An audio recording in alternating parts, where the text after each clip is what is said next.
Yes. They should get the same score because the score reflects whether they know the content, the material of the test or not. Okay? Just because one guy decides to stay around and guess, does not mean that guy actually knows any more than the person that is sitting next to that person. Okay? So that's why, there's, but what can we do to address that? Because one guy decides to randomly guess, well, if we assume that each question has 5 choices and there are 50 questions, what would be the quote-unquote average score someone should get just by randomly guessing? 50 questions, each question has 5 choices, and there's only one correct answer per question. It would be 1/5, right? The chances of guessing the right one is 1/5 for each question. So over 50 questions, someone should get an average of about 10 points or so. Am I right? Okay. So now we have a little discrepancy because one guy is getting a 0 because he knows, since I know nothing about this subject matter, I did not answer anything, I'm getting a 0. The other guy is getting 10 points just because, he decides to circle something. So that 10 point does not actually reflect how much that person knows about the subject matter. It just reflects that that person sat down and circled something. So the question is, how do we adjust for that difference? Because they really should be getting the same score. Now, when you go to take exams outside, like with GRE, SAT, and so on and so forth, they will also use this particular scheme of assigning score to a test. So what happens is, give negative scores for wrong answers. You give negative scores for wrong answers, but not to the point that it is actually penalizing. Okay, it is not penalizing. Okay, let's think about 5 choices. Okay, so you have 5 choices here. 1 is correct. The other 4 are incorrect. The one that is correct, let's say we give it exactly 1 point. Okay? On the average, if someone doesn't know anything about the subject matter, that person would pick, 20% of the time would pick this one, 20% of the time would pick this one, and so on. So basically, you're talking about 20% of the time that person will be getting that 1 point, but the other 80% of the time, that person will be guessing one of the other answers. So what I want is this number here to be the same as 20% times 1 point. So how do I put it? What do I put here? Right? So in this case, each wrong answer will be a deduction of a 1/4 point because of that. Are we okay so far? Okay? So this is not penalizing. It is not penalizing in the sense that, over a long haul, over many exams, the person who's randomly guessing is not going to end up with a negative score. The person who's just strictly based on guessing will still get a score of 0 in the long run. Okay? Are we doing okay so far? So it only adjusts for the fact that someone is just relying on luck, but has no knowledge of the subject matter. Yeah. So you're saying if we don't answer the question, we won't get penalized for our point? If you do not answer, you get a flat 0 regardless. But not answering and answering just by guessing, 1 out of 5 is statistically speaking exactly the same. Because when you're guessing, 1 out of 5 and not answering, it's still, in the long run, statistically speaking, it's still a 0.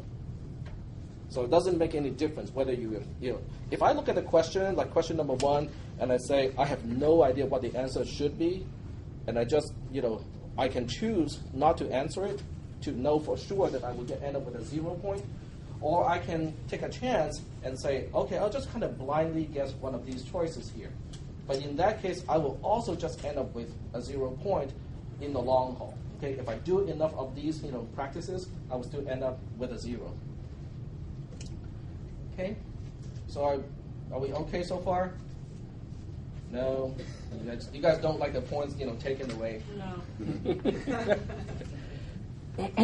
But that's how SAT is structured, and that's also how GRE is structured. Most of the exams, open exams, are structured this way because of exactly what I explained.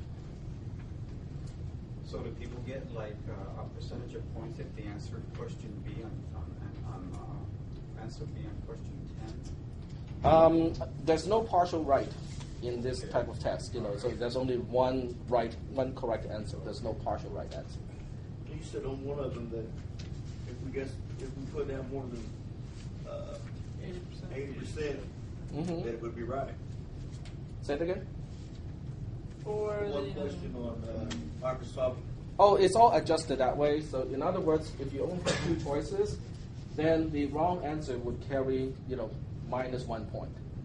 So that on the average, anyone who's guessing will still end up with a 0. So you're going to accept both answers for that question? Which one? Microsoft on The Microsoft. The one that's the 80%. 80%. All the other answers are above 80%, and the lowest one was. But only the lowest one is correct. Because more than 80% could mean 81%, and the rest of the answers would be wrong. Exactly. The textbook says more than 80%. But you said that you would accept it. No, he said No, even the he other said way even around. If the textbook If- said more than 90%, Yep. 80% still would have been correct Yep. because more than 80%. So it's the encompasses other everything. way that is correct, because if the textbook says 99.99% of all computers use Windows, and one of your choices is more than 0%, then hey, more than 0% would be right too, because 99.9% is more than 0%. But the textbook only says that it is more than 80%, which does not imply more than 90%. So that's why more than 90% cannot be accepted as a right answer, because it cannot be implied by what the textbook says. Yep. So the way the grading is going to work is for every one that we miss, we multiply times 4. For each one, it depends on how many choices are offered. If you have 3 choices offered, then each wrong answer will carry a negative half point, because the chances of guessing the right one is much higher than having 5 choices available.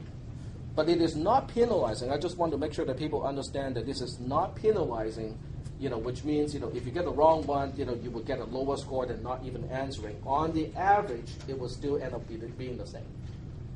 Now, it does not guarantee that, one person will look at his, or her exam and say, well, but I'm not, normal. I'm particularly unlucky, and that's why I end up with a negative score. It is possible for someone to be so unlucky that every time that person chooses, that person always chooses the wrong answer, which will end up with a negative score. It is also possible that somebody is lucky and just by randomly guessing all the right answers, get a perfect score. The chances of that happening is slim. 1 in a billion. Well, I mean, if someone gets all the right answers, I guess that person should not be in this class. They should go buy lottery tickets and whatnot. Yep. And by the way, you never win with lottery tickets, by the way. You guys know that, right? I mean, Yeah. Just from the sense of, if on the average people can be getting money, why would anyone bother, doing that? It's like the casino, right? The casinos would invite people in and say, this is your lucky day, you will make lots of money. What are the chances that you will walk out with more money in your pocket? Assuming that you're not a criminal. Criminals always walk away with more money in their pockets, no matter where they go. Yeah, I was looking at before I was looking at the pattern of numbers that were shown up on the lottery winnings, and Mhm. were under 20, and you follow that pattern, you're thinking, you check out the velocity and the temperature and all that, and With gambling, they do not allow certain types of people into the into certain games. just People. the lottery, With lottery? Yeah. I don't know. Lottery can be easily rigged, so that sort of stuff I don't trust at all. But Thunder Valley, I've always walked out with more money than I came in with. At Thunder Valley, I've always walked out with more money than. You have to know how to play certain games. I was gonna say, it depends on what you play, because some are pure chance, but other games require. Most of the time, even if it's pure chance, it is still slanted a little bit on their side. It's usually just slanted just a little bit, like blackjack is slanted a little bit to the side, to the dealer. So even though it seems like there should be a fair chance, it's not exactly fair. It is slanted just a little bit. Yep. Because otherwise, there won't be any casinos in the world. They will all be losing money. Yep. That's why they've also had to change the name to gaming instead of gambling, because it's not an equal chance for the house or the. Oh, okay. if they call it entertainment, I guess it would still be okay. It's like me going to the arcade, putting in coins and quarters to play video games. I know for sure that I'm not going to get anything back, but I went in knowing that there's no hope for me to get any money back. So That's the way you should play those games, too. Yep, exactly. All right. So there we have it. I will re-examine the freeware question and basically look up the textbook, because if the textbook mentions GPL applies to freeware, I have to accept that as an answer because I'm asking. Glossary under the definition Yeah. of GPL. So. Yep. So I will probably have to change that. The good thing is you don't have to turn in your exam to me again because I got everything entered into a spreadsheet. Okay. So do we have any other questions? No questions about the exam? Okay. So that means we can now resume what we were doing the other day. We are over at Dell's website and looking at stuff. Now today I want to kind of digress a little bit from what we talked about, what we were talking about. But we'll first go back to that page, and then I will basically go through the topic of, yep, go ahead. Will you tell us when we have that homework assignment, or we have to check on it? It's not on this website yet. Oh, okay. Yep.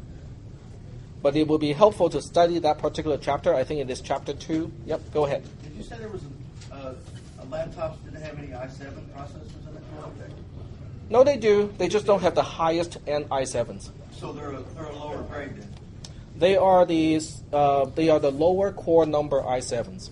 Because I think i7s can have, up to 8 cores or 6 cores? Does anyone know for sure? I know my brother had an i7 laptop and it had 4. A 6 core? I think so.